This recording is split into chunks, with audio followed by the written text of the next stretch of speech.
Hey guys, today I want to talk about protein. I want to talk about why it's important and how much we should each be taking in. When I usually start a new one on one nutrition client, I have them do a 5-day assessment. And what I find in that assessment is about 80% of my clients have a low protein intake. And I don't think that this is a lack of trying. I think it's a lack of understanding of how much protein is in a serving and how much we should be taking in at each meal and for ourselves throughout an entire day. So let's discuss some important facts about protein.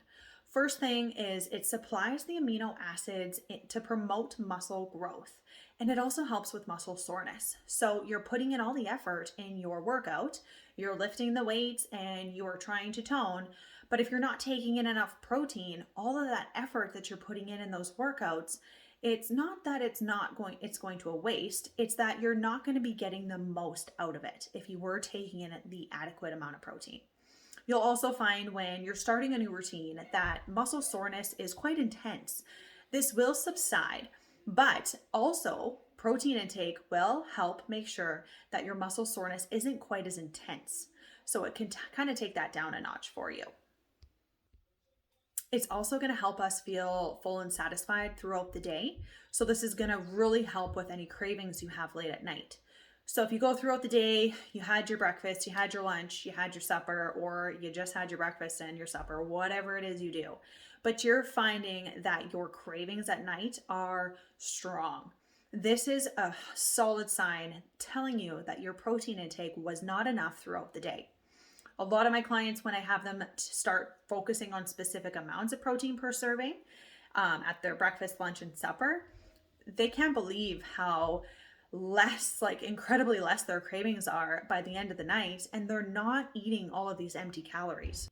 Some pretty cool tips about protein is it's not stored as fat. So if you are to slightly overeat on protein, it's not going to be stored as fat like carbs or fats would be if you were taking in too much of those.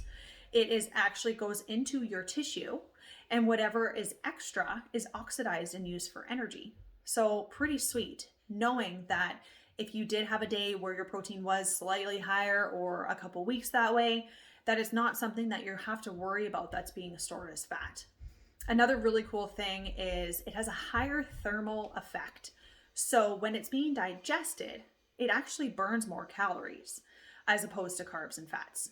So when your carbs and fats are being digested, they burn way less. So if you're eating way more of them, they're burning less calories as a protein would if it was being digested. So taking in more protein is going to burn more calories. Pretty cool. Now, how much should we be taking in? Well, each of us individually, it's going to be different. But something that you're going to want to start aiming for is you can take your weight and you can divide it by 2.2.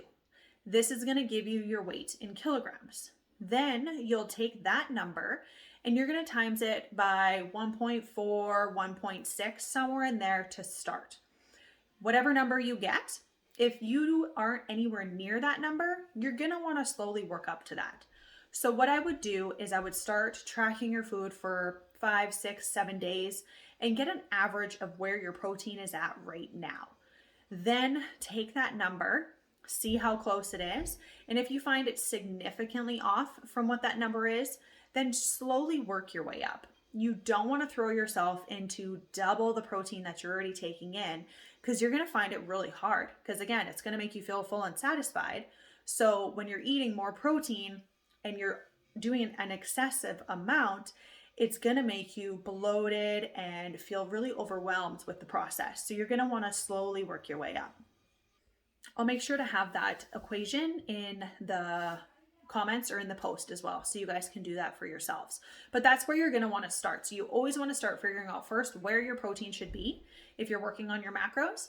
And then from there, you're going to branch out and work on where you should be at with carbs and fats, which will be in the next module. Some ways to increase your protein intake are to really start focusing on how much you're taking in at each serving. So breakfast, make sure you're taking in 25, 30 grams of protein. Same with that lunch. Make sure you're focusing on that for supper too. So when you're creating recipes in the MyFitnessPal app, you're going to want to double check where the protein's at with the ingredients that you have. If you've made a recipe and the serving size is only going to have 15 grams of protein, you might want to add in some more meat, whatever meat source that you have in that recipe, so you can get that protein intake up closer into the higher 20s, lower 30s. So you got to start focusing on serving sizes for each meal, and that's going to easily get you to that protein target. One thing I like to do is add in protein powder to my coffee in the morning. This is a game changer, you guys. 28 grams of protein in your coffee. You'll never use creamer again. So I pour half a cup of coffee into a Ninja cup. I let it cool for about 10 minutes. So this key point, let it cool for a little bit, because sometimes specific protein powders will curdle and it's disgusting. So I let it cool for about 10 minutes, put a scoop of protein powder in.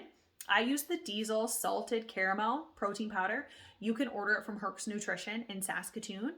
Oh my gosh, it's so good, you guys. I've also tried the peanut butter cup and cookies and cream. You can get smaller tubs of those from SpotFit in town, but if you want the salted caramel, it is so good. Tastes like a mocha.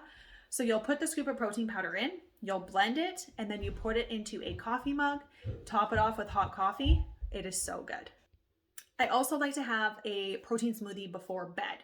So I have 2 different smoothie options posted in the recipe album. My favorite is the peanut butter chocolate one. I literally have it every single night. It's something else that's going to help prevent any eating a whole bunch of sweets or overdoing it on something else. It helps me with my sweet tooth. It is so delicious, and it's something that I haven't been able to get sick of. So I would highly, highly suggest trying it. I'm also going to post some reference sheets. I'll post one for protein after this video so that you can see some better protein options to be choosing, something you're going to pick more often and something that you're going to want to pick less often. Not that any of it is bad. It's just all in moderation, right? And there's just options that are going to help you meet your targets a little bit easier and options that are going to make it a little bit more difficult. So I will be posting that for you guys as well. I hope this was helpful.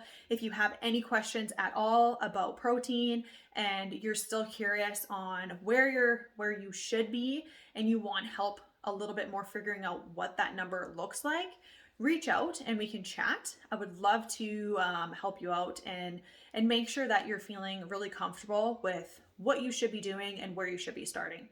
All right, we'll talk to you guys soon.